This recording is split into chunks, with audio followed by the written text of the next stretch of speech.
This video demonstrates how to fit the Stormguard garage door self-adhesive seal. You'll need white spirit, a cloth and a pair of scissors.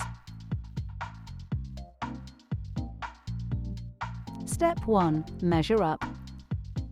Measure the gap at the side of the garage door to ensure it's less than a maximum of 15 mm and more than a minimum of 5 mm. Step 2. Clean the surface. Clean the outer surface of the garage door using white spirits and a cloth and dry thoroughly.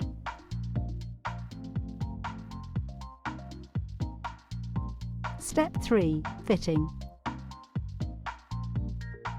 Peel off the backing before sticking the seal to the surface, working your way up the entire height of the garage door. Finally, trim the seal to size with a pair of scissors.